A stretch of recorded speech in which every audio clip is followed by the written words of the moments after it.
I never know if it works, though. It's on. That says it's recording this. I mean, Yep, we're good. we're up there, but sometimes, you know, I have no faith in it. Sometimes we hear, like, people talking through it. It's like, alrighty. Welcome to the May 28th, 2024 Housing Committee. We are all present except Anthony, but we have a quorum. Is anyone other than me recording this? No. Okay. The first, we must have done it right, because that's the tick. Caleb, I always forget his name. So, we have approval of minutes, 3 minutes, February 24th, March 5th, and March 24th. Did everyone get a chance to read them?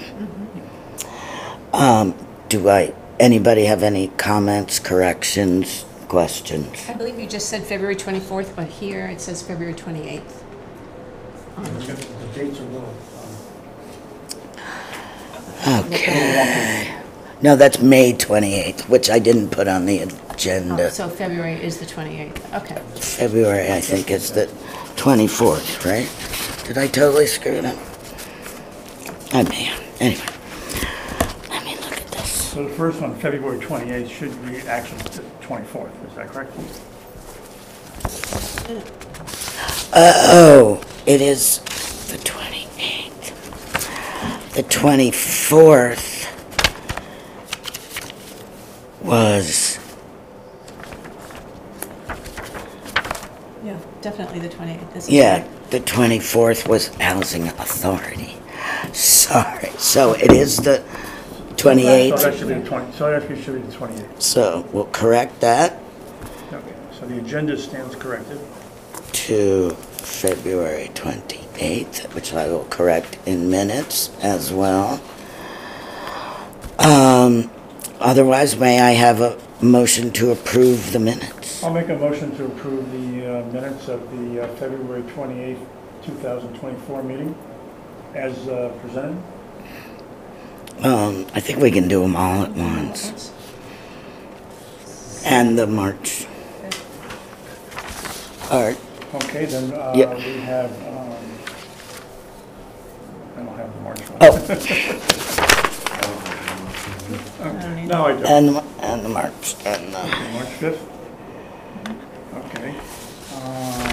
and This is, and March 20th. yeah, so we say March, we don't have a copy of it. I mailed it to you, but Mailed it? emailed. Emailed it. Oh, emailed? I'm sorry, I didn't get it. Well, Well, all right. So far we've moved the February ones. All in favor? Aye. And then you didn't see the No, I haven't the seen March it. 5th. March 5th. I'll send that again. How about the March 28th? And March 24th, March 24th. I can't see from it. is that actually the April 2nd? Yeah, then we go to April 2nd. Did we have March 24th? Did I really? Tell me I did these. Tell me I did these on the date. Yeah, it was the 30th, wasn't it? It was April 30th. Which we can't do because that's not on the thing. And then... Was there a March 5th? I think that wasn't March 5th the one that we did with... I apologize, people. Okay, no problem. I have Housing Authority and Housing Committee. April 2nd you have We got here. April And- 2nd. Yeah, the minutes of April 2nd. Yeah, And minutes of April 30th. right, but April 30th we can't do because I did. That wasn't on the agenda. That wasn't on the So agenda. We're going to shovel that, But shelve that one, pardon me. until the next meeting. So But- we're voting on the Tuesday, April 2nd, 2024 minutes. Correct? What about March 5th? And then right here it says March 24th, but that's a Sunday. Yeah. So that can't be So it must be April 2nd. right. Scratch that. We'll make that April 2nd. Yep. So the agenda stands corrected. Yeah, I have it in my April book 2nd, as April 2020. 2nd. Sorry, That's all right. it's, I will be more careful to delineate housing committee and housing authority. Today is May 30th, right? No, May 28th. 28. It's gone by. All right, It's it's gone by a fast big enough. pen in my book. Gone by So, fast enough without. all right, so did you move all the minutes we have? Yeah. Okay. Does everyone approve? I second. All right, second. All in favor? Aye. Aye. All right, give me my So agenda that's, back. Art, give me my agenda back, please. Oh, this one, you're right. Okay. Now, communications from the housing advocate. I got an email from Brianna saying she could not be here as she has children who do things like sports. So, but she wanted to let us know that she is working on the rental assistance RFQ with the Affordable Housing Trust. So that'll be good. Hopefully we'll get that, they'll get that organized at some point. And then she also said, and Matt, maybe you can confirm this, that she's working, she got a budget and she's going to be working with you guys on the website tomorrow? Yeah, we have another meeting tomorrow. The domain harwichhousing.com was purchased, and she started just getting it set up with the initial things, and we're meeting tomorrow to go over it again. harwichhousing.com. .com, yes. .com. Okay, that's fabulous. And I just took down some notes. Who's going to manage the website? So Brianna is managing it right now, and then that's what we're doing so far. Other people have said that they can chip in to add stuff, Right. but it's just basically the initial setup that takes a little bit longer, and from there, just updates shouldn't take too long. So, RFQ. RFQ, is that So, request for we got quotes? discussion. I always thought it was questions? RFP. Yes, does anyone have any comments or questions? Well, Thank you. about Brianna. Okay, so we're talking about the website. Uh-huh. So how's this going to be, use the term rolled out or, advertised that we now have a website? How's it going to be? that's a good topic to bring up tomorrow at the meeting too, to discuss it with them. What do you think on your end? Like, what do you think is the proper way to roll I it don't know, out? I'm not an Well- IT person, so. Well, is there a conflict of interest rolling it out and publicizing it on a town Facebook page? So there's that you could do. Posting up flyers at public buildings, town hall, community center, chamber of commerce, things like that. But also just word of mouth too. Right.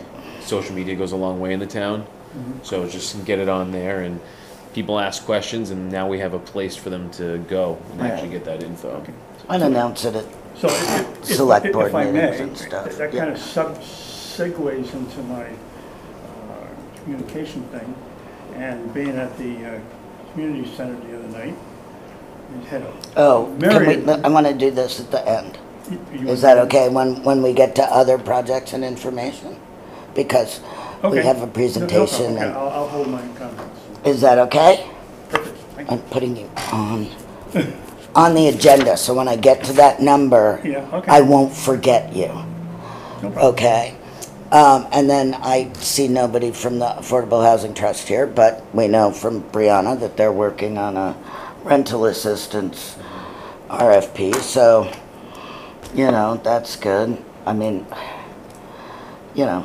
who knows how long that will take them, and I think they have to do this, the last I heard, the Community Preservation Committee really wanted details of what, how much is it gonna cost, and how much are people gonna get, and they didn't understand, we don't know,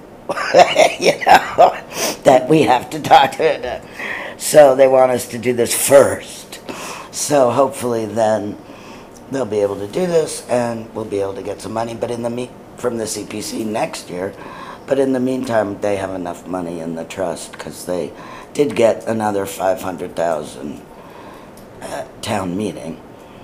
So they're sitting on enough money to do whatever they want to. Okay. Now we have a presentation. Come on down. Yeah, here we go. Curious about this website, so I might ask questions myself. Oh, absolutely. I encourage conversation in these meetings. I am not a stickler for Robert's Rules of Order.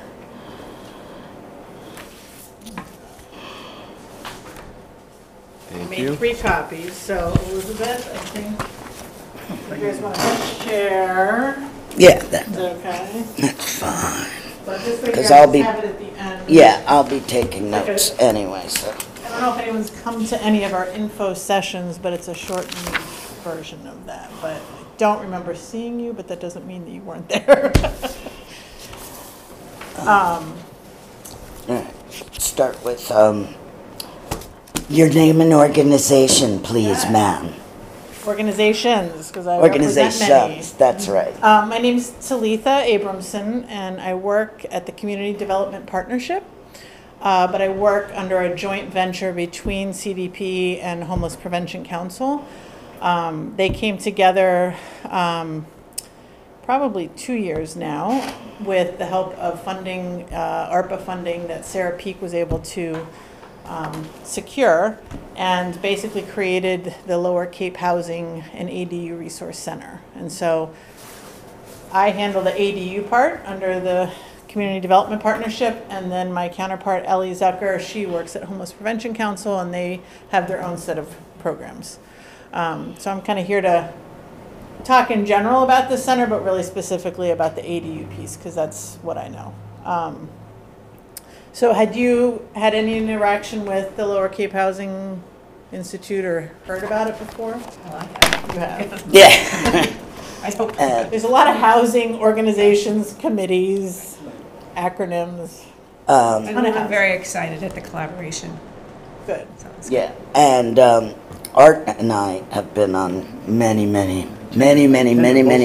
Zooms and everything. I don't know if Matt knows anything about it. Yeah, I've done a presentation, I think, to the Housing Institute, so I might have seen, but that was like 60 people on a Zoom, so I'm not able to connect face-wise. But so I started there a year and 2 months. My counterpart before that was Vicky. And my role really is to work with homeowners who want to build an accessory dwelling unit on their property and may reach out to us for technical assistance and support. And so I work one-on-one with those homeowners, usually by phone. Sometimes I'll meet them in person.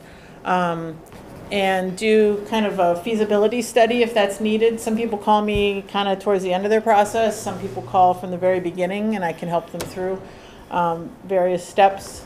But I am tasked with kind of knowing the idiosyncrasies of the 8 towns that I work with. So I only work with the Lower and Outer Cape, Harwich, Brewster to Provincetown.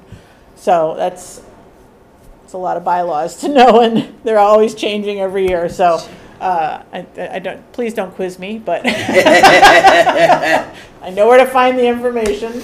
And so I work with the homeowners. We've probably had 160, 170 people reach out since the center started.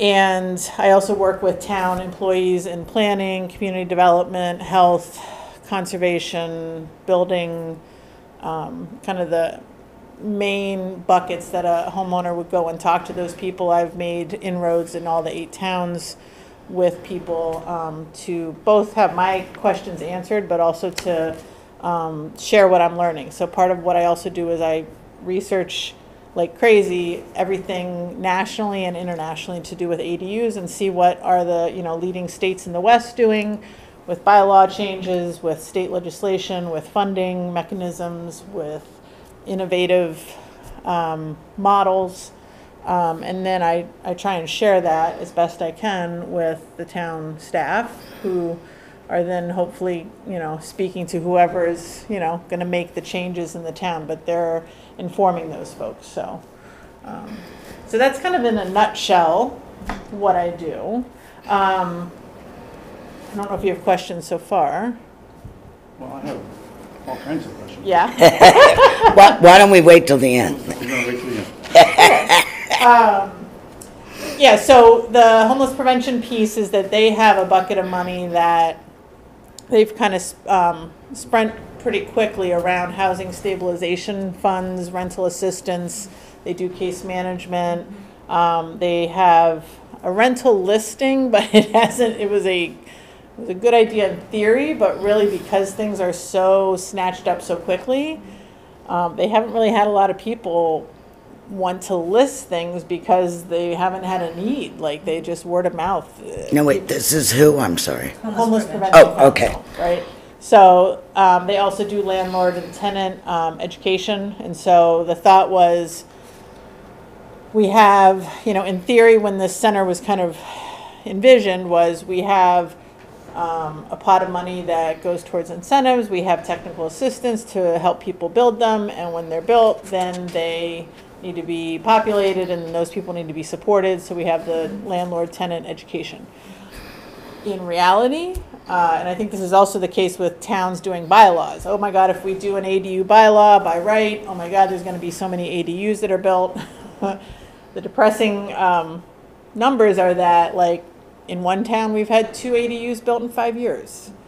And in another town, 2 ADUs in 5 years. We have a third town that's doing a lot of work and is kind of a leader in being more lenient in their bylaws and their kind of regulations and updating them more regularly. They have 13 permits in the pipeline this year. But 13 compared to what we need in this region, it's not, and ADUs are not the big bucket in terms of the biggest tool we can use, but it needs to be more.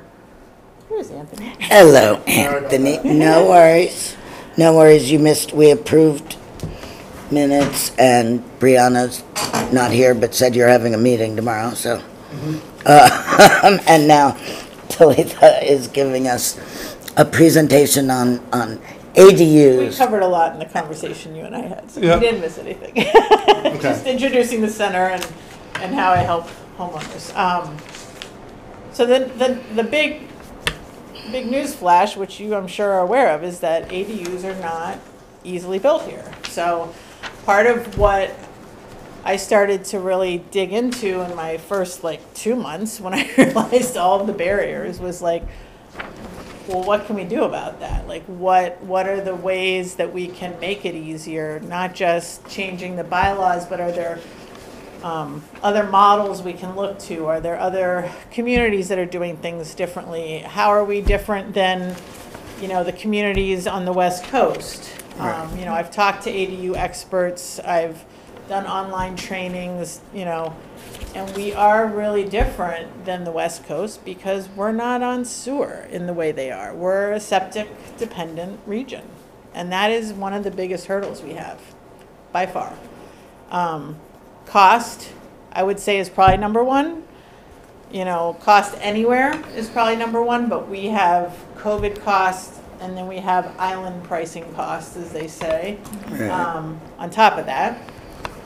We can't really change that. The only thought I had around that was somebody had mentioned in the 70s there was a USDA rural communities grant where they basically funded contractors to mentor homeowners to build their own homes. And I was like, well, that's the only way you could get around cost. Is to basically have people, literally, it's like a habitat model, but a little Right. bit more robust in the sense that you're really building from scratch.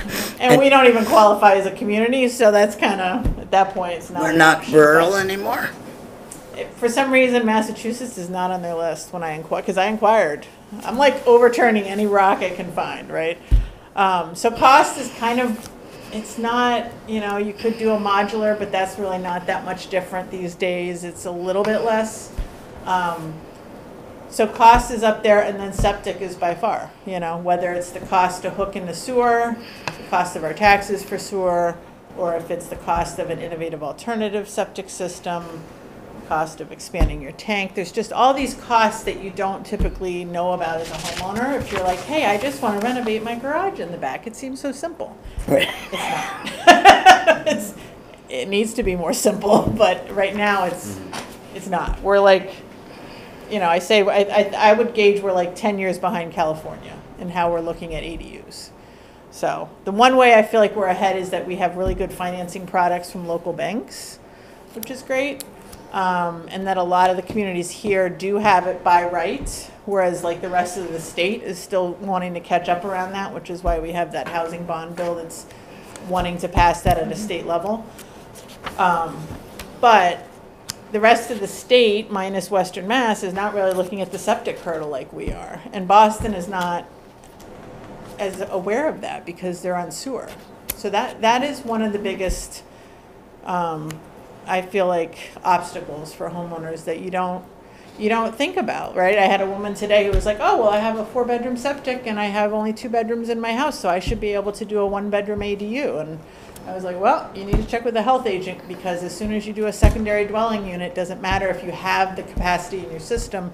If your system was in 1998, you're going to have to at least add a tank, most likely, depending on how the agent interprets Title V, and that's a cost that you may not know about because you think you have 2-bedroom capacity that's still available to you. But as soon as they put the regulations in place last summer, there's a whole other layer that people aren't aware of. So that's like, I need to kind of get my head around that to then be able to translate that to homeowners. So there's a lot that I feel like we have that we can change, which is good news, to make it easier, but we need to do it. So one of the things I wanted to show was, this is a feasibility study. So I actually was a client. I only have 1 copy, so if you want to look at it and pass it around. I worked from home today, so I have my little inkjet printer. So I was a client of the center before I worked there. So we have a property in West Harwich. We have a 3-bedroom capacity septic from '98. We have 2 bedrooms in our primary. We bought the property thinking, hey, we can renovate our garage as a 1-bedroom. That should be simple. It's not simple. So we learned as a client, and then I applied for the job. So in the first year, we were doing kind of narrative reports with steps to follow, people to contact. I'm a visual person, so when I came in, first off, I had to learn a lot for each town. So this template helped me in my learning process. I created a template for each town. And so when a homeowner calls me, I can just input their information, and the template already has all of the town-specific bylaws, regulations, documents. And so they get like a 10-page report for free that gives them basic information about their property and then a ton of information from the town. So I have to update that whenever the town updates things. But so that will give you an example. That's kind of the Harwich one. I then met with each town to kind of get feedback from the town employees about that and adjust it accordingly. So that's kind of the main piece of information that I share with people, and then we'll kind of from there figure out what else they need and hook them into resources. So I'll share another couple of things that I have done. Part of it is demystifying. So this, I have 3 copies. So this is some information around modular builds, which are getting to be more popular on Cape. So I've started to compile the information I know and share with folks. I just sat on a modular panel on Tuesday last week in Truro. It was pretty well attended with a modular ADU tour, which was one of our houses that we gave an incentive to. And so I'm just trying to both, give people resources, compile things, but also demystify the process. So this is one I did around septic and the hurdles and costs. Would you say that the third hurdle is demystifying after I would cost say, and then septic? I would say demystifying, simplifying, yeah. Yeah, whether it's to the homeowner or just the town process in general. So I'll get, this is my next project. you're gonna know what the town is, but this is one example of, this is a great document of a special permit process, but it's like eight or 9 pages long, and when somebody's asking me, like today, well, what do I do to get a variance or a special permit? That's a really like daunting document to look through, right? There's no, again, I'm a visual person, so I'm wanting to kind of create one-pagers that says, like, in general, you know, if I can find something on the town website, then compile that into a one-page overview of first this step, then this step. So these are some of the visuals I'm collecting from other ADU resource centers that are around the country. I have a whole folder of just even the general building process is my next one to do, right? What are all the steps between lending and finding a contractor and, you know, pre-development versus construction stages, and some people know a lot of that, some people know none of it. Right. And if they're, you know, I had somebody call up that lost their housing of 30 years, a rental today. And if it's that dire and they don't know anything, they still want to do this, but they need all the help they can get, right? Versus someone who's just like, well, I may want to have a second income and provide year-round housing for somebody. It's not as much of an urgent, you know, but I would say by far most people contacting me know who they want to house. It's a parent, it's a older adult, child, and yet surprisingly there's a fair amount of people that out of the goodness of their heart want to do this really complicated process that's pretty expensive to be a part of the solution, which is like why I do this work, is to help those people be a part of the solution, you know, because we need everybody to be rolling up their sleeves, contributing however they can. And my whole point with any roadblock is like, just because it hasn't been done before here, we have people sleeping in cars. Exactly. It's not acceptable to say, well, we haven't done it, or, well, people aren't ready for it, or, I don't know, it's a little too innovative. We're at the bottom. Kids are couch surfing. Yeah. Then they're going to go to Nickerson, if they'll even let them in there for the summer. Yeah, I mean, we have the stories of like the seasonal, right? But this is, you know, COVID really, I think, opened people's eyes in a way. It exacerbated so many issues, whether it's housing, whether it's the wastewater, whether it's the water pollution, which are all connected. Right. Right, and that's my whole other piece, is like, just because I'm looking at housing, if the biggest barrier is wastewater, I see the big picture of the intersections of all of it.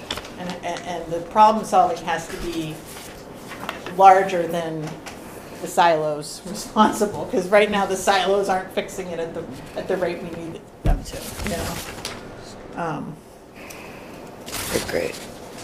So, questions? So you have this procedure for each town separately? Well, I literally just got that off the web the other day, and that was my first thought, is I'm wanting to make the website more robust so that, but partly just, I mean, people are Googling, and we are, I think, the only major active ADU resource center, maybe HAC, in the state. In the state.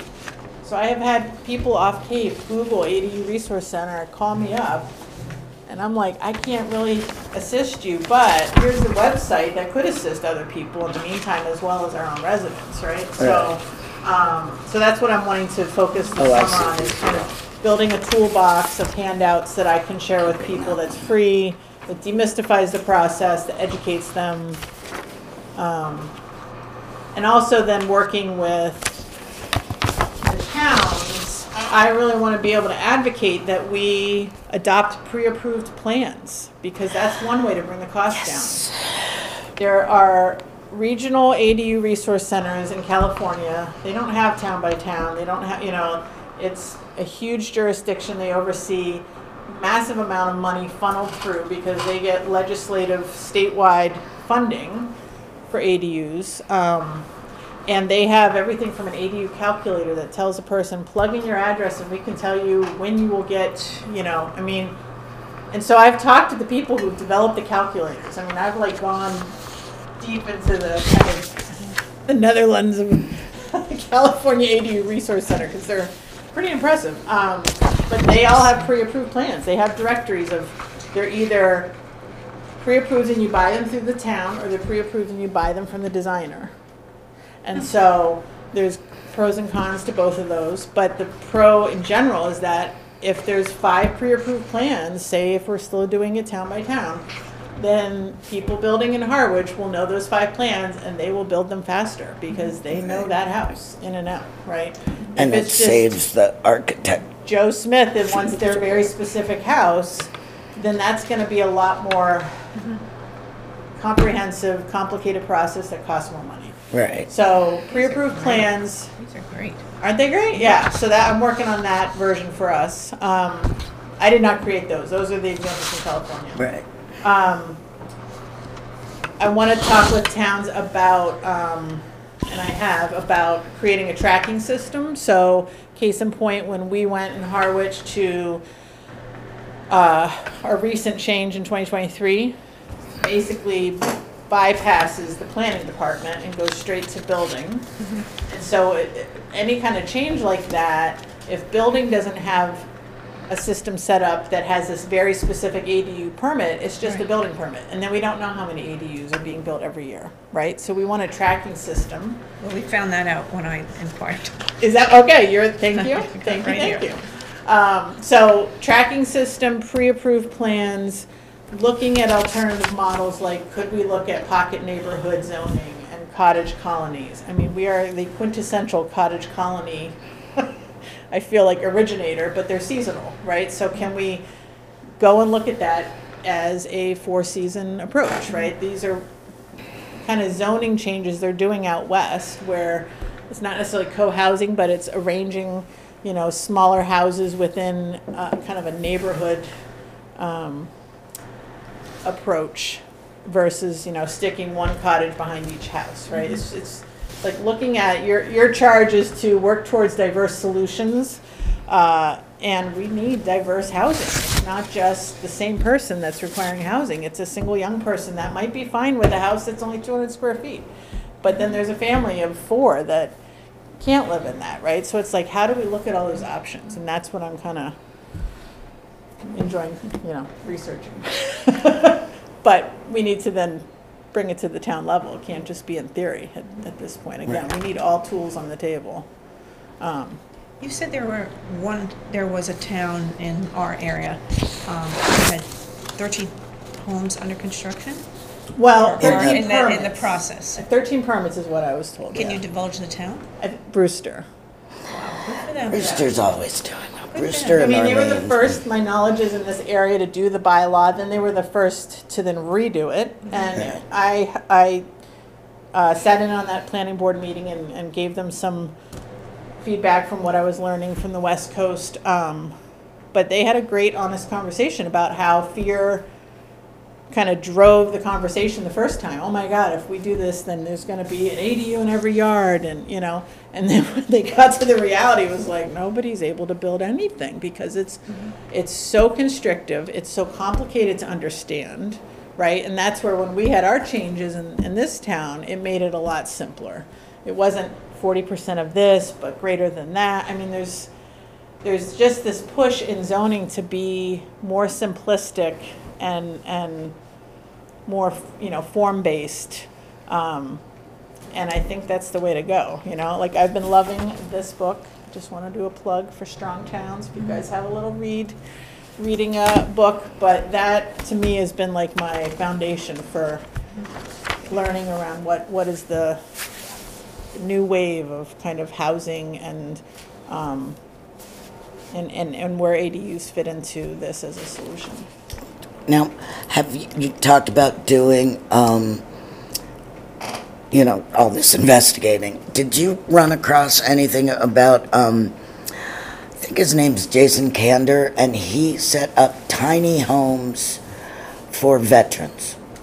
Is this on Nantucket? No, it's in like Missouri or something, and he started this thing, and they just, you know, but they get a plot of land and they put in little tiny homes, which are like, they've discovered are perfect for veterans with PTSD or whatever, they just they need a home because they were homeless, but they don't, they get overwhelmed in, a huge Right. apartment building, or they can't take care of a big house, or just, can't afford anything else. And he's created these sort of villages. Oh, cool. I will Of check that out. those, Not heard of him. Yeah. And, Jason Kander? yeah, I think that's his name. I've been trying to find more, but What reminds me of, you were at One Cape, Elizabeth.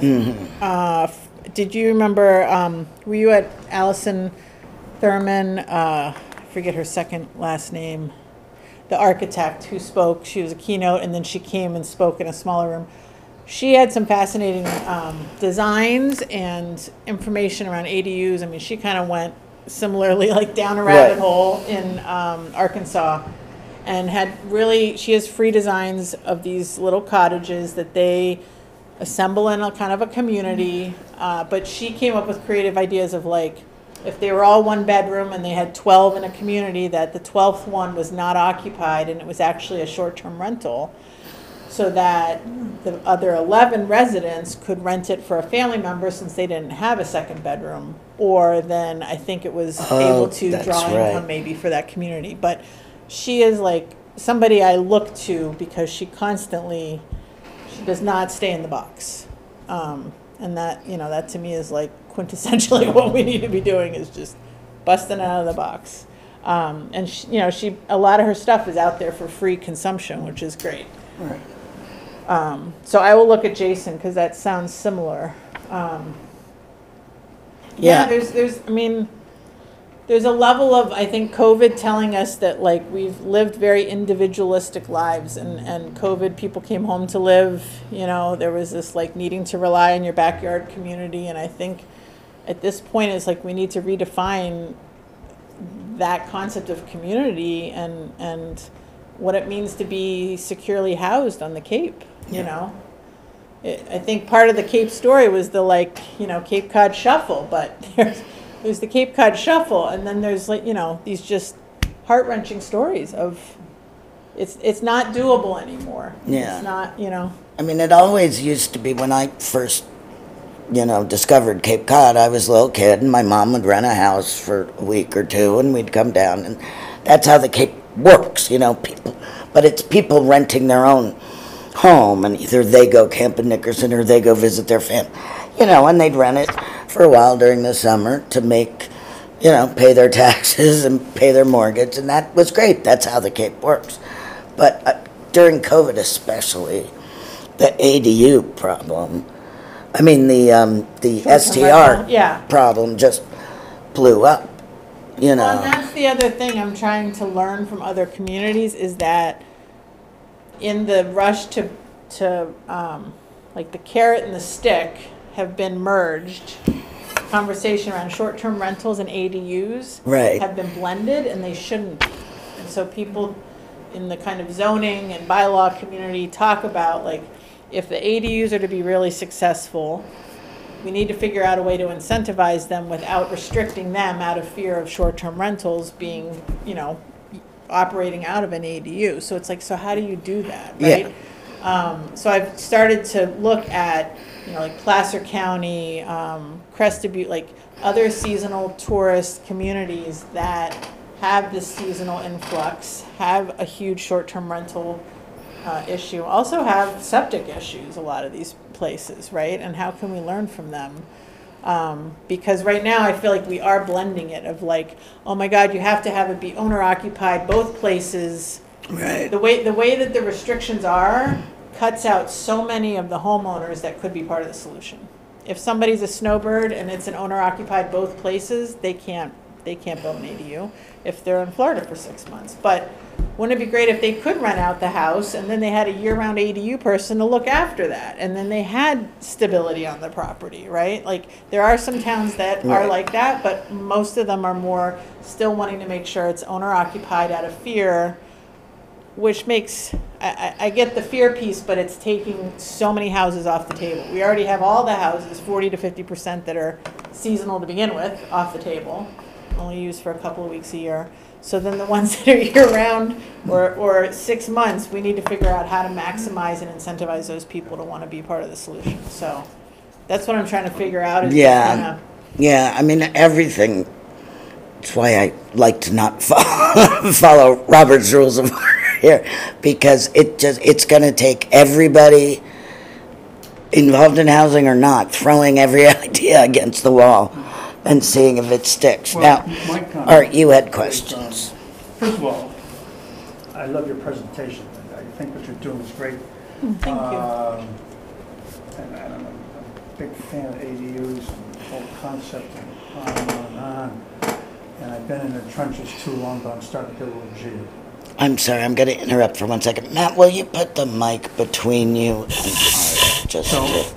There we But go, to thanks. get back on track, the hurdles, the incentives, I made a little comment at what one of the board meetings way back when in 23, when we were hashing out the ADU, and I said, where are the incentives? Yeah. Because Art Bowden looked at his garage and said, I got a post and beam garage. Perfect. I don't have to do anything with the structure. Close the front end, petition it off, hook it to the system, bring some water, electricity in there, and go back to sleep. And then I went out there with a piece of paper and said, oh my God, it would be insane. The cost was just out of sight. So I said, well, there's got to be incentives. So the incentives don't always have to be dollars, they could be in other forms. Right. So if you look at the incentives, one of the incentives right off, which you're talking about, and a piece of paper across in front of me here, is that there's some way we could get this on one piece of paper. The whole process, maybe it's not one piece of paper. Like a scroll? Exactly. Right, it can't be A a mural. folder, because forget about the average person, the professional, someone that has building experience or landowning experience or homeowners experience, they're going to look at this and say, Yeah. Yeah. why would I do this? Yeah, I mean, And if you got all these roadblocks in there, so one of the roadblocks is the paperwork. the paperwork, for sure. So, we talk about the septic systems, we talk about this, that, and so on and so forth. We got to get the paperwork down to one piece of paper, and then you look at a special permit. Why is a special permit $500? Yeah, well, this is What something, yeah. justifies a special permit to be $500? It's another form, talking to the town of Harwich here, it's another form of taxation. If I went for a permit every time I did something in my old farmhouse up the street here, well, one, I've never been able to do it because I've been broke paying for the permits. I just went and did it, To me, it was... You're being filmed, Art. It was repair work. I just put it on repair work. If I couldn't put it on repair work, it was landscaping. Landscape, you don't need a permit. Repair work, but replacing windows, all this good stuff, it's a permit. So, and it's another form of taxation. And the town thinks, well, we're making all this money in fees and stuff. Well, that's great, but none of this other stuff is getting done. So I'm going to get off that track. So there's incentives, and I think one of the incentives is someone, or someones, or almost like an organization that takes all this paper, condenses it, puts it in a form, and brings it to the town and said, here's all your questions. They come in, and I looked at one of them, what year was your lot established? My house goes back to 1832. Come on, folks. I mean, no one was establishing lots back in 1832, and I would have to bring forward, show document going back there. Right then and there, I'm shot out of the water. So I think you're doing masterful work here. I think you got, the information is just... Well, one of the things, to your point, I'm trying to do is I looked at all 8 towns to see, if you go onto the website for Wellfleet, for Truro, for P-Town, like, what do they have for ADUs? Yeah. Some towns have no web page. It's just documents that are linked. Some have a web page that has some, kind of process. So I then kind of categorize what each town has, and then I've looked at other states to say, okay, what do they have? And I'm going to go and recommend, at the very least, I think each town should have a key set of documents on a web page, and here's what it would be. So to walk somebody through, like town staff, steps in the process, links to your permit, all that, so that it's all in one place about an ADU, right? That's So, correct. answer a question for me. So as part of your mission, job, I don't know if it's your job description or not, is to go to the individual towns. Yeah, I work with them. And but like an open forum. I mean, not closed doors and stuff, but open forum as much as possible. I think it's, And this is what we can do for you, or how to Right now, I'm meeting with augment- staff, so I'm not doing Right. an open forum. I don't know if that's within my job description or if that's So more I advocacy. think or- we're the open forum once. No, but seriously, I think that once you've worked with the staffs and it turns out whether the ADU information becomes part of our website or Right, that's why I wanted to ask. or about your a, website. or a What's on separate it? one, Nothing. then we'd be the ones having the open And I forums. know it's in our mission statement that we're supposed to be looking at, alternate methods of, Diverse solutions in Diverse addressing solutions. the town's affordable housing shortage. It- well, that's great. Yeah. But, and if someone's listen, I'm afraid I'm going to offend them, because I don't think anyone really is open-minded to, except maybe the people in this room right now, to alternate methods. I mean, and I read everything I can get that comes across in front of me, whether it's ADUs, tiny homes. Yep. It could be a godsend. You could make the Yes. tiny homes. Exactly. It looked like the little cottages we used to rent on Cape Cod 50 years ago. What I'm saying. Exactly. We don't have to make them look like tin cans or whatever. And And there's some people that are fine with that, and there's some people that aren't. It can't be one option only. Like an ADU can be many different things, but if we have a restriction that says, oh, well, they have to be at least 400 feet, 400 square feet, then that rules out tiny homes that could be put on somebody's property. And if that person, say, is an adult child and they just want to sleep out there and use their parents' Right, kitchen exactly. more, or it's, an aging parent that they don't want to have a kitchen and they use the primary, Right. that's where it's like we get into these regulations that are very boxed in, but then we're not flexible to all the different options we need to have Right. available. so you get the argument, like imagine you get the argument that, well, we want to keep Cape Cod looking like Cape Cod. There are plenty of plans. that What make Cape it look- Cod used to look like was tiny houses next to each other in a row because nobody had cars and they all walked. I shouldn't say the name of the town because they won't let me come through the town anymore. But there are towns now that don't look anything like Cape Cod was 20, 30, 40, 50 years ago. And they look like this Hollywood Jersey. set that was designed. It was beautiful. Everything is beautiful. Yeah. Exactly. I got Lawn. like Cape Cod lawn. I mow it 3 times a year and that's it. Exactly. All right, Matt, hey, you got any questions? Good work. I like it.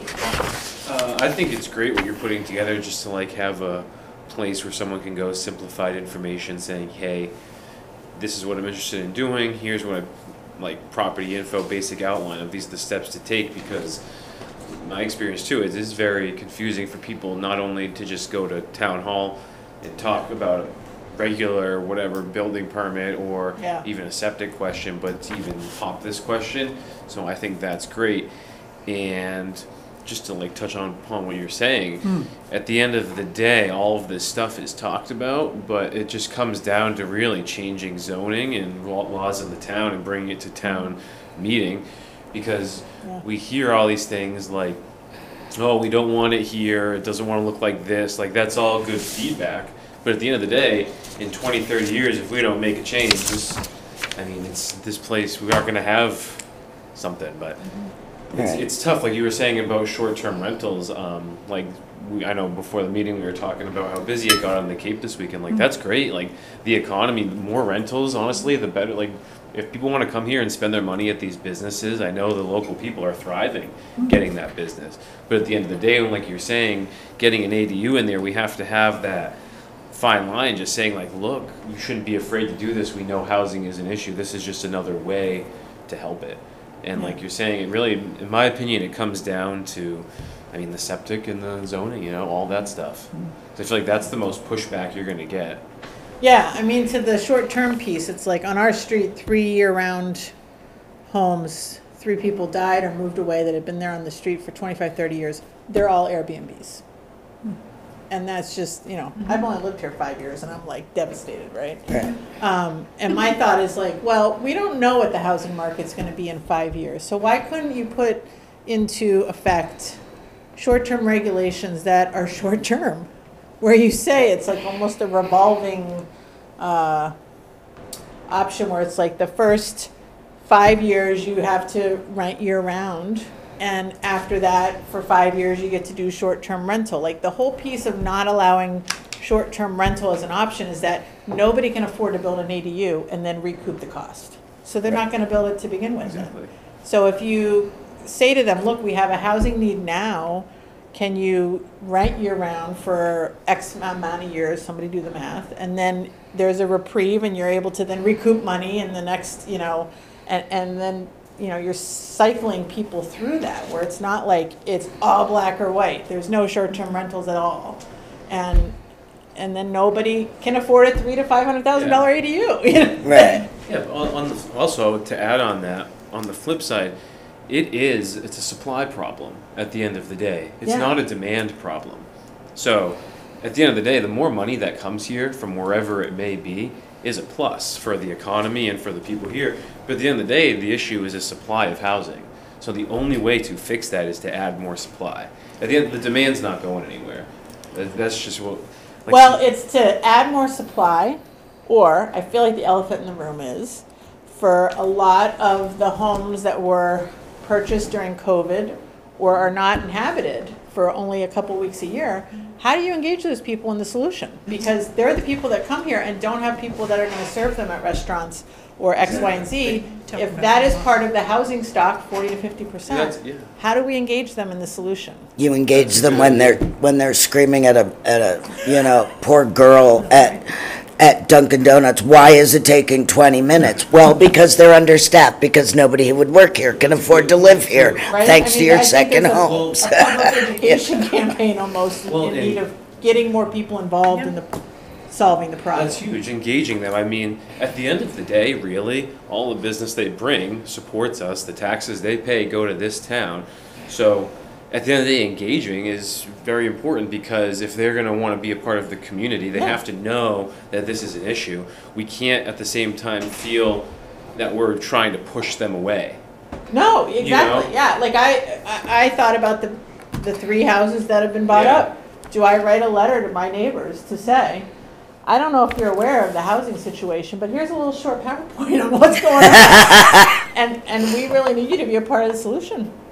You know?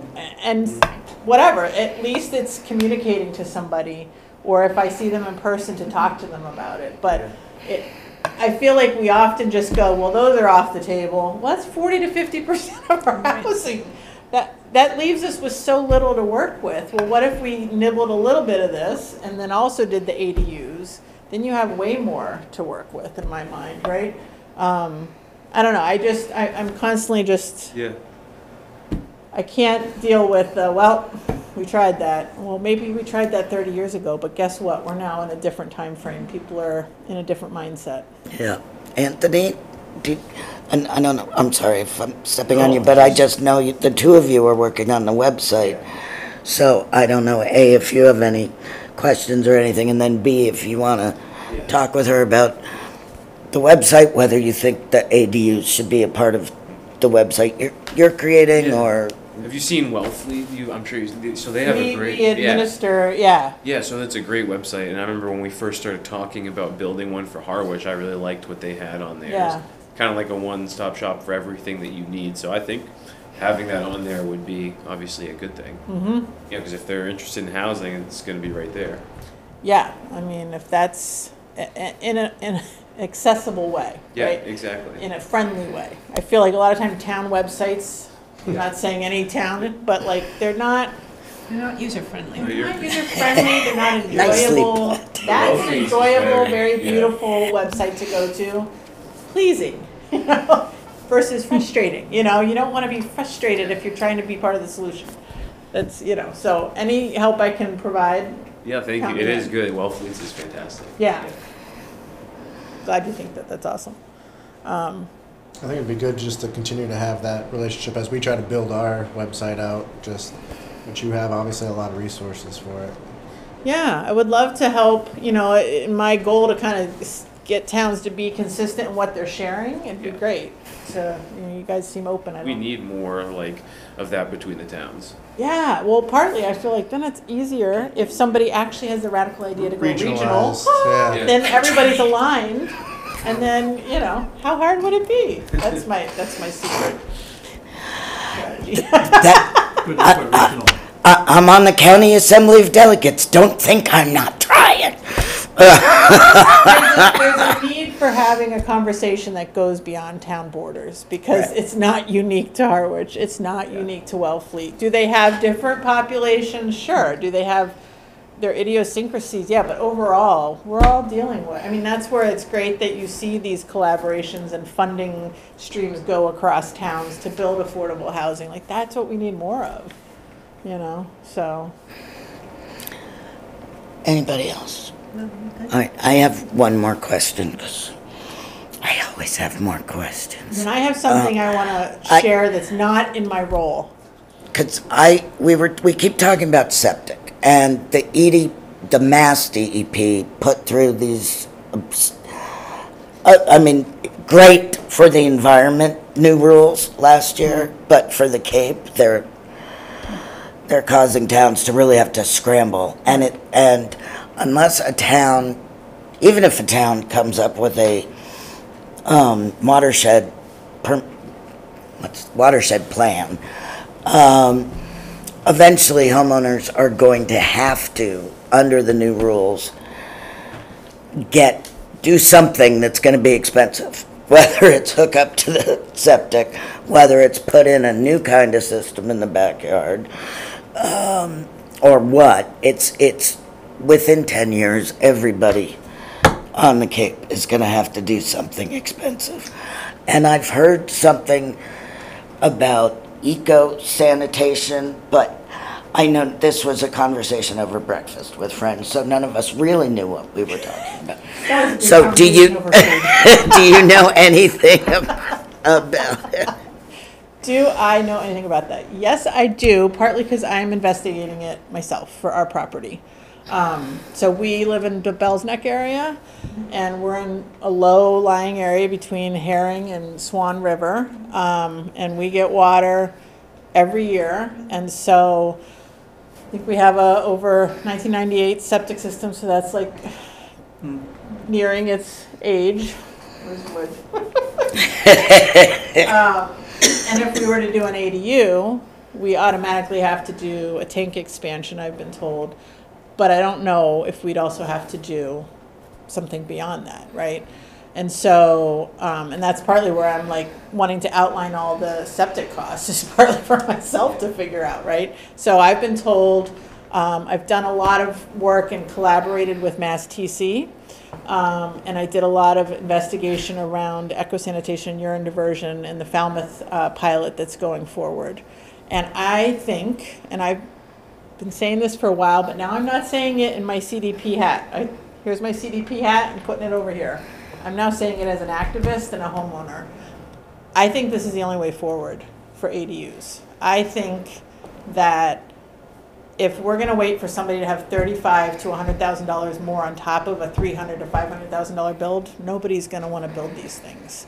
And it's not just about the cost. It's about there's annual maintenance, and there's, you know, for me, when I realized what we'd have to do if we have to upgrade our entire septic, we have to take down part of our lot. That is why we bought our property. We have to take down old growth trees everywhere to be able to put in an additional leach field and an additional, that is a game changer that we will not do. But yet, we may have to do it anyway, even if we don't do the ADU, right, in terms of looking at that. Here's the source for you. I've been involved with Habitat for a number of years, and Habitat built the house in Truro. In Truro. I've talked to Bob, I have the documentation, I am all over that. So they've been running that for half a dozen That years woman now. was living in a car. That woman was living in a car before they built that house. Oh, yeah, well, I helped build her house. I Yeah. worked on that site up there. Like, And- that to me is what we should be doing. You guys were and like they the have- role model. Yeah. And you did alternate, No, we built 3 houses in this one section in Truro. And one of the houses, the only way they could get it on the lot, they had to go to this alternate system. So they did It was I think it's a it was Phoenix. a 1-bedroom house. Yep. And it's a standalone system that needs some mothering. Yep. It's not flush and forget it. Yep. You gotta And- turn it. And so they would well, you've already contacted them, so they could tell you exactly what the pitfalls are, because it's been in operation. And she's still there, to my Half a dozen. knowledge, right? I've not contacted her, but the homeowner is still there, so it seems to be working well enough that she still has a house. Which is the point, I think right? she's the manager at Cumbies up there in East Ham. Okay. A very lovely person. Yeah. And I was so happy when I did a found lot out of about work, that. A lot of volunteer work. Well, she had to put her 250 hours, sweat Yeah. everything. But that was pretty interesting, because it was kind of, and I personally never kind of got into the makings and running of it, but Well, Truro, when I did the research, Truro it's got 2 things going for it so far. It had the first urine diverting permitted toilet in the country in 2000. And then they had the Truro built. So there's our own backyard, we have something Yeah. working. So there's something that you can actually go and. So this is my activism outside of my job. So again, this is not part of my job, but it's if you are- it's in the minutes. Thank you. As a homeowner you in can pass it capitals. around. In my off hours, I lead what I call VIP tours for very innovative people to learn about urine diversion. I just started to learn about it in June of last year. And so I lead tours that start at Mass TC, where they test the alternative, innovative systems, but they also are involved in the urine diversion pilot in Falmouth. They're testing all of the results, and they are pasteurizing the urine that's collected from the houses. So essentially, these toilets that look fairly like normal toilets divert all of the urine into a tight tank, either underground, in your basement, depending on how it's designed. And that 80% of the nitrogen is coming from our urine. So if we are diverting it versus putting it below the layer of soil that actually is, Mother Nature is designed to absorb it, we're going below that with septic. And then we're trying to do all these different steps to it. This takes it out of the equation to begin with. They then have equipment that pasteurizes it, and it becomes fertilizer. Jeez. I think Marconi each. They have, They have, yeah. and a few other ones that the Rangers put in. So this has been my little pet project since I started investigating for our own property and met the people in Falmouth. I actually led a Cape Cod focus group at a global summit on urine diversion back in November. And we had about 40 people from all over the world wanting to help us figure this out. And if they can do the pilot in Falmouth, it'll be the largest in the country to do this. And if we figure it out for coastal, for desert communities, anyone that's septic dependent. And so I've been talking about the connection between ADUs and this new technology, and I think it could be a way to get ADUs permitted quicker, right? And so if you could pair, right now there's no regulatory pathway for this technology. They're having to pilot it with DEP to collect data to then get it approved. And so my thought is, if there's a Falmouth contingent, there's been a lot of talk in our neck of the woods to say, why can't the whole region pilot this? Because it's not just Falmouth dealing with these issues, right? If we were able to pilot the technology with an ADU being built. Because in Falmouth, what they're doing is they're having to have potentially all the toilets in an existing household taken out and retrofitted, which is so much more costly. It's a huge buy-in for somebody to want to do that versus somebody who may gain a house who's like, sure, I'll try this in a tiny footprint. From the beginning, we design it, which is a lot simpler and cost-effective to design it versus retrofit it. So if you could pilot the technology in a way that allowed an ADU that would not normally be permitted to actually get permitted, that's a win-win. You get data collected on this new technology, you get somebody housed. That to me is like a no-brainer. So I've been saying this for a while, and this guy in Falmouth just came out with an editorial this week. I'm like, oh my God. Talking about tiny homes, ADUs, and urine diverting toilets. That's just me personally. I think it's a no-brainer. We're hoping that we can work with the town here to see if we can pilot with the DEP an incinerating toilet. I don't know if we'll be able to in our own home. That's one of the, there's like multiple options you can choose in the urine diverting, composting, eco-sanitation realm. And incinerating toilets burn it all up, so you don't have the ability to make fertilizer out of it. But an incinerating toilet is now allowed by right to be your only toilet in this state. It's the only option in that sense, I think, next to composting toilets. And so it's an easy win, I think, for an ADU. There's no plumbing, there's no collection. You burn it up. You use propane or electric to burn it up, and you get ash, and you can throw the ash in your garden. And that doesn't doesn't get the people clean air screaming. It's allowed by right, is my understanding. I don't, And composting toilets are too? Well, composting is already, like you said, we have composting in Wellfleet. I think we have at the National Seashore. You said Marconi, right? And so a lot of these are allowed by variance. You have to go for a special permit. You have to have the plumbing board approve it.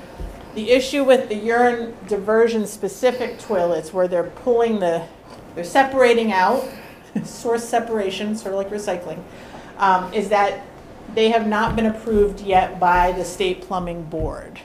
And there's not a regulatory pathway by DEP. And that's where the pilot comes in to prove all that, right? And so those people participating in the pilot have to go through the paperwork, and they kind of have to be the pioneers to kind of pave the way for everybody else. But again, in my mind, I either have to wait, the sewer hits our district 2035, 2045. I can't remember the year. We're at the last. We're in West Harwich. We're over by Dennis. So I either need to, at the very least, expand our tank, minimally install an IA, wipe out all of the trees that we bought our lot for, and then maybe down the line find out I have to hook up the sewer, another 10 years down the line. Like that's a lot to figure out financially, right? For what I thought was just, we bought this property, we have this garage, we could just turn it into an in-law apartment. So simple, like your barn, right? Yeah. So simple. Not at all. So I use our example all the time, because it's like we have one of the more complicated, properties with that. But yet it's not unique. There's a lot of people dealing with the assumption that I have the septic capacity or I have a garage. It should be easy to just, boom, put some water in there and get a toilet going and get a bathroom, and it's, that's the demystifying part of like, okay, let's slow it down. First, go talk to, Carrie in the health department, figure out what your next, and that's what I do day to day, is just kind of walk people through that. It's not exactly uplifting all the time, but it's God's work, as they say. I do like a mission, and I obviously like a hard mission. So Yeah. But if you're interested in a tour, let me know. You promised me one when the snow melted. Okay. Well, Oh, yeah. You tell me. I think Brian, who's the tour leader at Mass TC, he likes to do them on Thursdays. I know. Right. And it's like it's a hike, and it's also, I would say, about 4 hours between. He's an hour and a half to 2 hours, and what's nice is 5 minutes down the road is this second stop, which is the Green Center, a nonprofit. Do you remember the New Alchemy Institute? Were you guys here in the 80s? Were you here for the pilot at our dump? Oh, see, here's another piece of history. Okay, so this is the other rabbit hole I went down. We were internationally known at our dump, of all places, because in the, right? In Harwich? Yes! Yes! Oh, no. 30 years ago, we contracted with a scientist out of Woods Hole who had started a really revolutionary kind of ecology, biomimicry institute for scientific innovation called New Alchemy Institute. And they're known worldwide, and they were around for, I think, 20 to 30 years. And we had my understanding is an all-women select board with a female board of health, and they got this guy to come in, and we were right at that point of, I think they were having to figure out if we were going to have our own wastewater treatment center built. And so these women contracted with John Todd, and I could be getting this all wrong, so don't take this as, you know, and he was the scientist, and he established at our dump a solar aquatic way to treat raw septage, not even like even more potent than, you know, they were basically dumping raw septage into an unlined lagoon at the dump that was seeping into Flax Pond and killed Flax Pond, basically, of any nutrients. And so he came in and did two different things. He did an experiment to treat the raw septage, and he also did an experiment to clean up Flax Pond. To my knowledge, both were successful. They had people contacting them from all over the world. They were on Good Morning America. They had letters from NASA.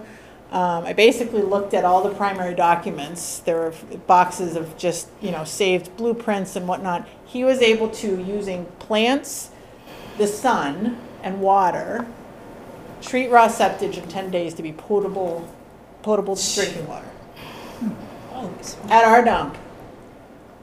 And then we chose not to continue it. So to me, that is, again, 30 years ago, we were not ready for that for whatever reason. But why can't we learn from that? It doesn't mean it was a bad idea, because he went on using our data from our dump. Richard Branson contracted him for his private island. Leonardo DiCaprio, China, Denmark. They have his work in Omega Retreat Center, at Oberlin, at University of Vermont, at a candy factory in Nevada. And it's now resurfacing as this technology, now that we know we are in dire trouble around water pollution, that people are going, maybe that wasn't so far ahead 30 years ago, right? But it started here. That's so. It started here. I actually had this immense amount of pride in our town. Oh my God, right? So to me, it's that's possible again, right? And pair it with housing. Absolutely. Right, because the urine diversion talk in Falmouth is all about pond quality right now. Right. And when I started to come into that conversation, I brought housing in. Nobody was talking about housing. Nobody understood that this was preventing ADUs. It was preventing new housing from being built. And that is my passion outside of my job, is to bring what I learn in my job to say, look, this has to be wider than, yes, the ponds dying is going to impact everything. Tourism, economics, house values. But if people are also living in cars because we can't build housing in the meantime, we've got to figure this out, then they're all connected. So that's my little stump speech. Fabulous. I never knew as a women's studies grad I would be so excited about wastewater. When I did a tour for the assembly, and I went and toured Mass Tech, and I went home and I said, never did I think that the highlight of my year would be touring a waste site. There's only 2 of those centers in the entire country. Our county runs one of them, and it's the best one in the country. So another point of pride. Yeah, 2, that's it. It has people all over the world. They're sending contracting tests. with that team to study and test their technologies, right?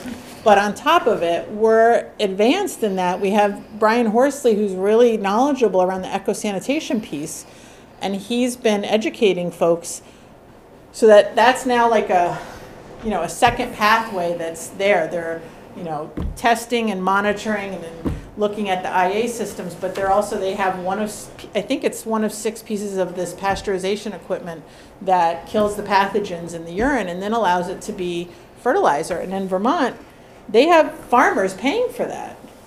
So when you calculate how much money we spend to truck over man-made fertilizer for golf courses, for playing fields, for non-Cape Cod lawns, and we could be using what we have here or selling it to go off Cape. Like, that to me is a no-brainer to explore. You know, is everything figured out? Not at all. But if we don't even have the conversation, we're never going to figure it out, right? And in the meantime, we have people who need housing. So. Interesting. Wow. Thank you very much. Well, Yeah. thank you very much. Thanks for listening. Boy, have you given us. Work No, but it's. speech. Thank you so much. That's the thing. If you start working on things in depth, you eventually start going down a rabbit hole that you're like, all right, I know this has nothing to do with what The I town officially do. The town dump thing. Definitely look at the library. I Have asked you to to. order. It's called Healing Earth by John Todd. The first chapter is all about Harwich. It's remarkable. It really. I want to have an event at the dump to celebrate and like commend. It was like Shirley Gomes, Sandra Bayless Hall. You know, I talked to the health director who's retired now. I mean, it's inspiring what they were able to do, you know, and that they got all these letters from all over the world asking them, like, what are you guys doing? What are you learning? From our little transfer station, you know? And that's what, you know, I mean, you talk to Paul Nedzwicki now, the chair of the Cape Chamber, and people at the county, you know, and any business development group. And that's what they all, you know, that's what they're saying the future of Cape Cod should be. We should be the leader in all of these things, you know. It's like the green and the blue because- economy are connected. Exactly. Right? And they need each other. Yeah, I appreciate that part of the solution, like when they're looking at urine diversion, if it was to go wide scale, questions are like, how do you pump the urine? How do you transport the urine? They figured that out in our pilot. They had what the one woman at the dump called cuckasuckas. Honey wagons was the other term. And Right. they would go to the houses and we already have septic companies that do this in one Right. form or the other, right? So Right. it's just a different material that you are pumping out of a property, or like an oil company, but the other direction. And that's what they've figured out in Vermont is they have a truck that goes around and pumps it out of a house, takes it to the facility, pasteurizes it, gets it ready, takes it to the farmer distributes it. Really? It's very wild. So the Facebook page has a ton of media that has come out since I just started to learn about this in June. It's exploded on national news about the Cape. Primarily the Falmouth leaders, right? They've been on NPR, WBUR, Scientific American, and again, the people at the Green Center who you'll meet. The Green Center is on the property of what the new Alchemy Institute used to be. So that ceased to exist, and this couple who worked with John Todd for years, they bought that property and they now have this nonprofit, and they have continued to carry that work forward in a way to really advocate for ecological solutions on Cape. And that's called again, I'm sorry. It's called the Green Center. Center. Yeah, so those are the two stops. And I just love to always be there to talk about housing. It all comes back to that for me, you know? Where do these septic systems that Mass TC is testing go? Next to your house. You know, why are we not talking about housing? So I love the editorial that came out. I was like, okay, I'm not alone in thinking about this connected to housing. So more of us need to think like that. So I will leave postcards and cards if you have people that you think, you know, could benefit from talking, or if you think I could benefit from learning and talking to them, please let me know. And if you can email me all of the stuff you Yeah, have, and I have I will the packets, distribute to the team. For sure. Do Do you guys have any, and the other last thing is that we have an info session coming up at the Orleans Town Hall on June 11th, from 11:30 to 1, and I have George Meservey, the Director of Community and Community Development and Planning. He's going to speak on the recently changed, or I shouldn't say changed, recently voted in Orleans bylaw amendment. Because they just had their town meeting and they made theirs a little bit more, less stringent, doing away with lot size and whatnot. But we'll be talking about the Lower Cape Housing Resource Center and what we offer. So if you know of anyone that can benefit, I'll leave the flyer. I have more than one if you want that. Wait, June 11th? June 11th, 11:30 to 1 at Orleans Town Hall. Oh, okay, Yeah. because then, isn't that the site visit later that day for, For somebody else. no, you know, the peer groups Oh, yes, it might be, yeah. going to P-Town? You want a pizza? Yeah, yeah, So that's it right. could be a day of housing, people. I'll fill you in on all of it. Very Sure. exciting. Yeah. So if you guys have questions, let me know.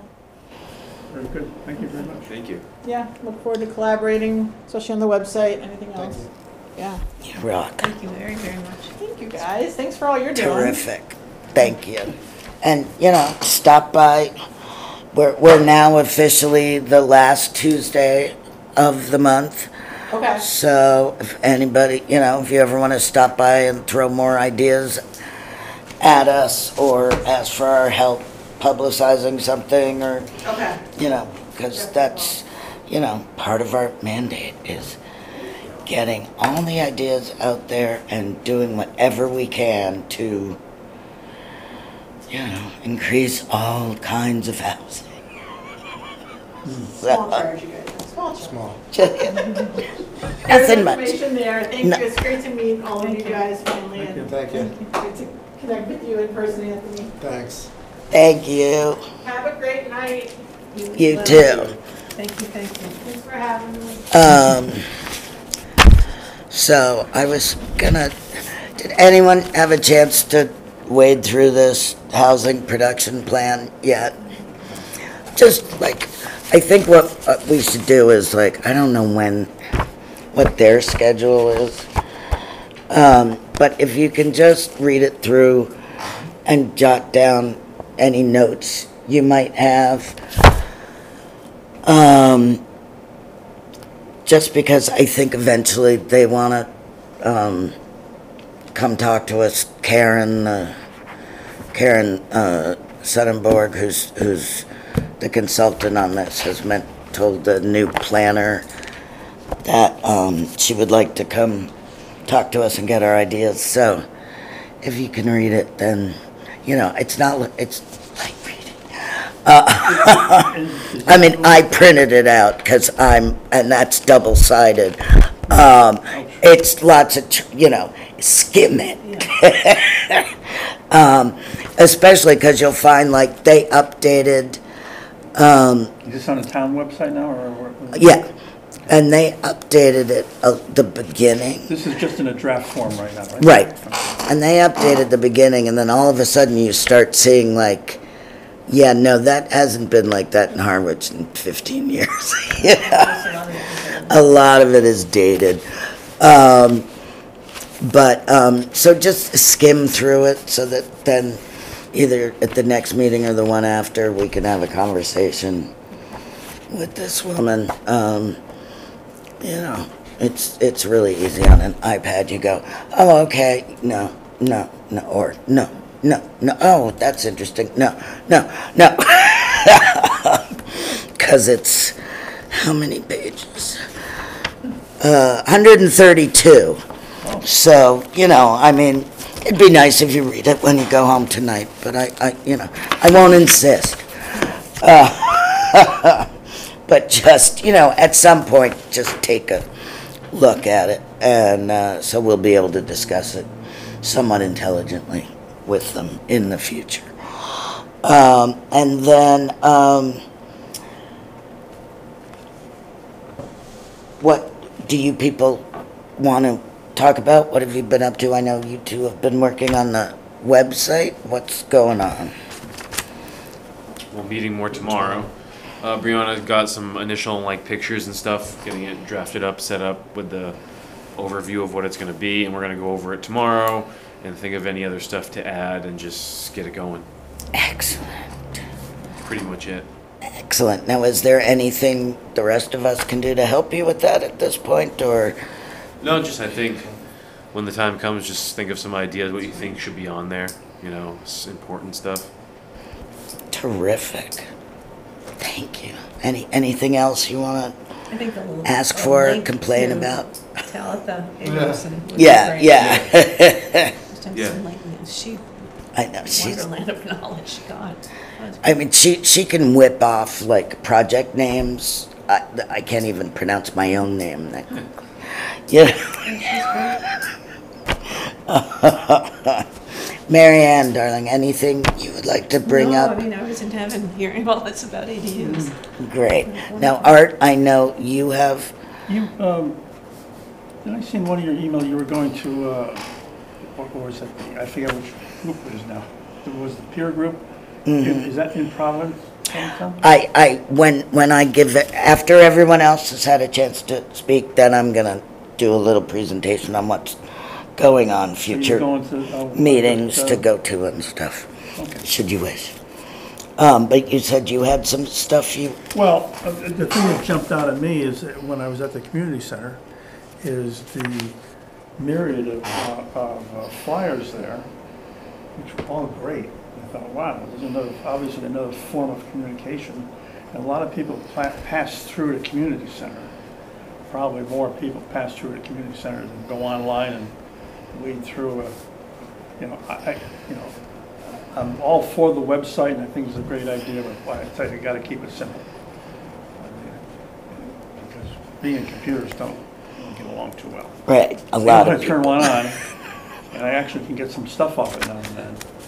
But when I look what other people can do, I'm amazed. I got my granddaughter living with us, and we had a little project the other night, and I said, well, Grandpa, we'll feed you the information, but you guys want a computer and do it. I had a 4-year-old teach me how to find games on my phone once. I didn't even know I could do And it. then my wife, she says, and when I have a question, because she's an IT person, and then she says, I'll show you this one time how to do it, but you've got to learn how to do it. I said, well, why do I have to learn how to do it? You do it so well. And she's been doing it for 40 years. I can't catch up. I don't have that much time left to catch up to where you are. What is the flyer you have? Well, I just picked this one off. There was a couple other ones. But anyways, Yeah, just to remind us that not everybody's online, and look at this. I mean, I'm still looking for this would catch my eye. I'm still looking for more information from the advocate, Brianna, from what's happening in housing in total. I mean, there's projects that started. You got the Baptist church down there that just that's like a dry hole. No one will even talk about it. he What just happened to started Baptist it. church? I think that once, I think maybe we should give Brianna a break since she's just back and she's been working so hard on the website that would be something to eventually put on the website. The old Harvard And then- School right. in West Harvard. And then we could do it in that too. I mean, even like, I know this fell off everyone's radar. It's going to the Royal across the street here on Bank Street. It's moving along, and that's going to come to fruition someday. But it would be nice to have updates. Yeah. Yeah, but just you know what, and we've had housing added into town, just right here in the center. We had, Oh, the Patels, all their a beautiful couple work. apartments here, a couple apartments there. I think it'd be interesting to talk to the owner, have him come and just kind of, I'm not going to get down to the nitty gritty of every nickel and dime he spent, but just like, the one that we converted the market, the two-story, the 2 apartments upstairs. Because once upon a time, that was a thought of advocating what they call a second-story program in town. It never got off the ground. But the housing committee of gone by was advocating it. And taking this second-story space, which the owner of the market Yeah. You're on Main Street. And converted to apartments. The building looks, he didn't change the outside of the building, Yeah. it looks great. Looks He put better. a Beautiful entryway. Great. The landscaping is great, and so it's really been an asset. I know, and you know, God bless them every time I see them. I'm like, thank you, because it shows people that they don't have to be afraid when we talk about like apartments in Harwich Port. What do you mean? Why would you do that? It means they're up there. You know, go look at Harwich Center, and you'll be like, what a. Yeah. I don't see them. So, and that's a good idea, Art, because we Could should, you get in contact what we with do on the website, I think we're going to end up putting you in charge, or, you know, part of working with the website will be you figuring out, you know, I'll print out the information for you, and then you can figure out how to hand it to people. You can be in charge of the low-tech communication. In town, like the roving housing advocate. That would be great. You know, not sitting in an office, but just roving and talking to people. Not every day, you know. Right. Right, you can be the crazy old man standing Yeah, on the well, corner screaming about housing, because that's usually me. So, all right, anybody else have anything? Otherwise, I have 2 quick things to go over. And I will email these to you, but, so Housing to Protect Cape Cod, which is the group that Housing Assistance Corporation, HAC, started with the Realty Board, whatever they're called, and a couple of other people, and they are having a housing listening session with the Executive Office of Housing and Livable Communities, whatever it's called now, at 4 Cs, and it's Monday, June 3rd at 9:30 a.m. But, so here's this, if anybody's interested, that's the information, and you can ask me and I'll email it to you. I mean, I'll email it anyway. Yeah, good. I get the email. But, You got and this then, already? Yeah, I get their emails. Oh, yeah, and then the other, I can't remember, we were at something, and I'm talking to an old friend who used to work at Mooncussers, who knows Anthony, because it turns out he's related to our friend Christina, who was running the meeting, and she's like, how are you 3 people together? Like, she had no idea why we were all talking. So the other one is, this is the CDP projects that Talitha was talking about, that the you know, Housing Institute. So the Lower Cape Peer Group is a Zoom. They do that on Zoom. That's Thursday, June 6th, from 3 to 4:30. So that's Orleans, Brewster, Chatham, and Harwich. And then she added a new one, June 11th, from 11:30 to 1. She said they're doing more info on there, like town meeting ADU updates. And then they are doing at 3, from 3 to 4:30, they are doing a Outer Cape peer group, but we're allowed to go to, you know, you can go to all of them. It's not like, oh no, you're not from Orleans, you can't No one's go. gonna check your idea. And they're gonna do a site visit to the Province Landing, which is one of their big housing things. Is that the one that community builders built, Province Landing? I it's don't, on Shank Painter Road. Yeah, what was it? It's on Yes. Shank Painter Road. yes.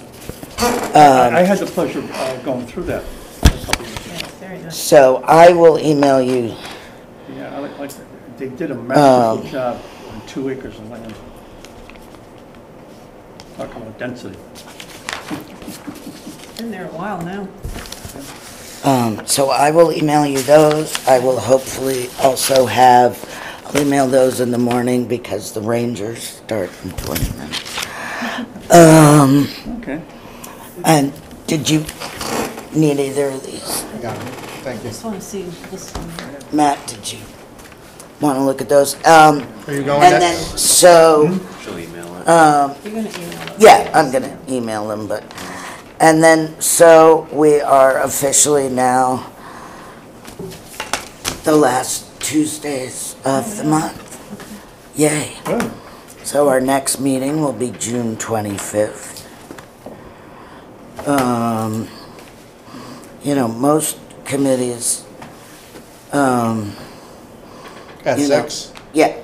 Is that good for you? Would Yeah, you I prefer just- to make it 6:30? I mean, is that easier for people, or? I just With thought who it, I work? thought it, for some reason it was later. I don't know why. Were the other meetings? Or is that just a figment of my imagination? I think it too.